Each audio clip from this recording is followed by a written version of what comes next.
为了引起校花的注意，男孩第一天上学就故意迟到。他推着自行车来到学校，看到同学们是按身高排队，他不顾校长在台上讲话，推着自行车认真的和同学比起身高。这一举动成功引起了校花的注意。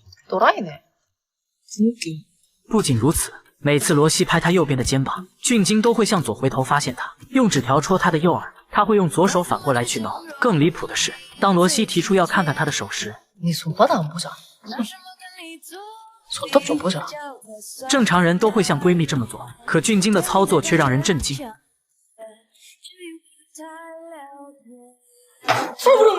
考试还剩5分钟，俊京来到教室，只见他在试卷上一顿乱画。老师走过来一看，竟全被他蒙对了。交卷时，罗西提醒他没涂答题卡，只见他睡眼朦胧的随便画了2下，结果答案竟全部正确，这让罗西更加断定俊京一定是个天才学霸。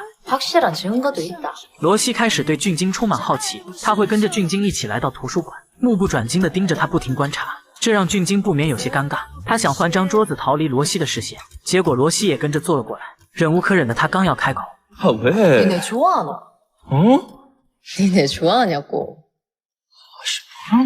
俊京拿起书包起身离开。罗西哪里受过这样的冷落，他开始怀疑俊京是不是有喜欢的人。放学时他看到俊京在邮箱寄信，这更加确定了自己的想法。于是他在闺蜜的掩护下翻起了俊京的书包，结果却看到俊京写给总统的信。原来俊京的家乡在大山深处，村子连接外面的世界只有一条铁路，每次村民外出或回家只能沿着铁路行走，他们要小心翼翼地经过隧道和铁路桥，因为这里没有车站和指示灯，每次火车经过，村民们都会十分危险。为了躲避火车，有的村民死在隧道里，有的村民掉进了河里。俊京已经给总统写了5年的信，希望能在家乡建一座车站，这样人们就不用穿过隧道和大桥去坐火车了。然而他的信却都石沉大海，杳无音讯。就在罗西看得入神时，俊京突然出现，他一把夺过自己的信。自知理亏的罗西有些不知所措。放学路上，他不停向俊京道歉，可俊京却对他爱答不理。当罗西告诉他自己爸爸是国会议员，可以帮忙给总统寄信的时候，原本高冷的俊京瞬间放低了姿态，他答应帮罗西补课作为回报。罗西告诉俊京，给总统写信哪有人用方言的，而且还有一大堆的错别字，总统能给他回信才怪。于是罗西开始教俊京写字，他会带俊京去吃年糕打游戏，美其名曰叫实地学习。更让俊京不解的是，罗西还会让他给自己画画。他疑惑地问，这跟建车站有什么关系？罗西让他不要多问，专心画画就是。面对罗西的打闹，俊京直接扔下一块大石头制止，瞬间折煞了眼前美丽的风景。罗西会仔细地帮俊京修改信件，把错误的语句和称呼标注出来，两人的关系也在慢慢靠近。等俊京在寄信的时候，罗西也会跟着寄出一封，他认为2封信被总统看到的几率会更高。罗西想带俊京一起去吃红豆刨冰，可俊京却说自己该走了，因为这个时间正是村民们回家的时候，平时都是他根据经验带着大家过隧道，如果他不在，大家就会有危险。罗西建议他为何不做一个指示灯，这样即使他不在的时候，大家也能安全地经过隧道。回到家，俊京便开始忙碌起来。他通过轨道的震动制作了一款指示灯，当指针指向站立的小人时，证明火车马上就要到了，大家要像这个小人一样停下脚步。当指针指向张开腿的小人时，证明火车暂时不会来，大家也就可以放心地通过隧道。经过测试，俊京的发明果然有效，大家纷纷为他鼓掌。很快，老师发现了俊京在物理方面的天赋，于是给了他很多有关物理的书籍。看着认真读书的俊京，罗西忍不住拿出相机给他拍照。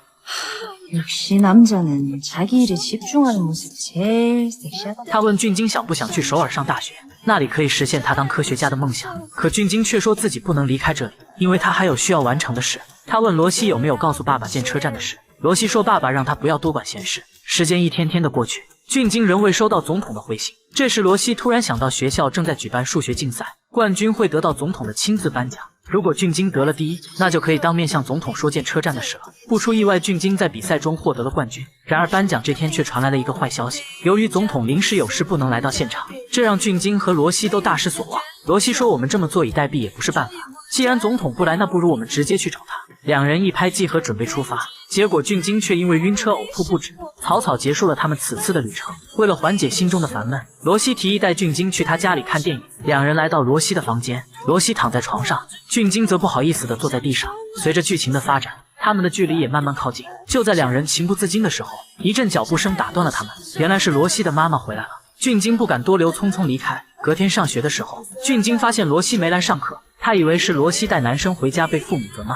就在他忐忑不安的时候，校长把他叫到了办公室。看到罗西的爸爸，俊京急忙跪下道歉。他他以为是两人看电影的事被爸爸知道了，于是急忙解释说他什么也没做，这让一旁的罗西十分尴尬，爸爸气得当场就要发飙。这时校长说出了爸爸的来意，原来是罗西想让俊京和他一起转到首尔去上学。很快就到了转学这天，罗西满心欢喜地等在路边，可直到傍晚也没见俊京的身影。最终罗西只好伤心地独自离开。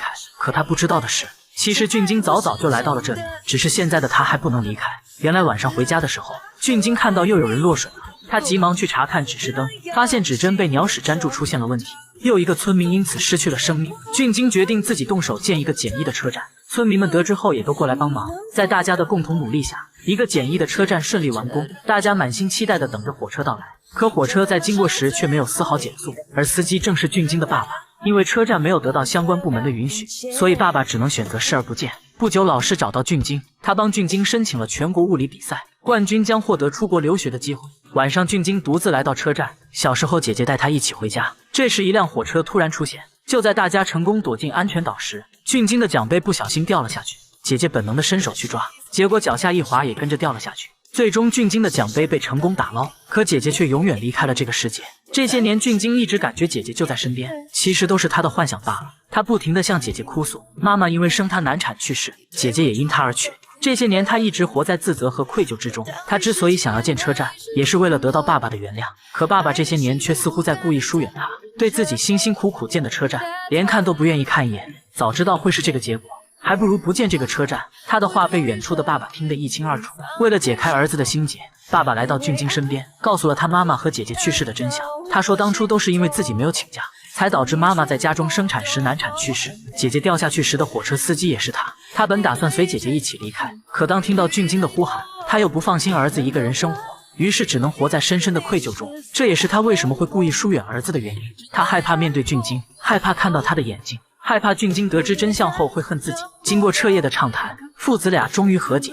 这天是俊京的生日，罗西带着蛋糕来为他庆祝。他鼓励俊京一定要去参加物理竞赛，这样才能实现他当科学家的梦想。他们约定等俊京回国后就结婚。罗西亲吻了俊京，然后害羞地离开了。考试这天，爸爸不顾同事的劝阻，把列车停在了简易车站。他想用自己的行动来鼓舞儿子。最后，俊京乘坐火车去参加了比赛，他也没有辜负所有人的期望，取得了比赛的冠军。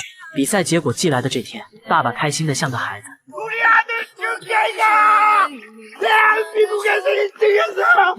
很快到了出国这天，俊京握着爸爸的手在车站合影留念，村民们也都来到车站为他送行。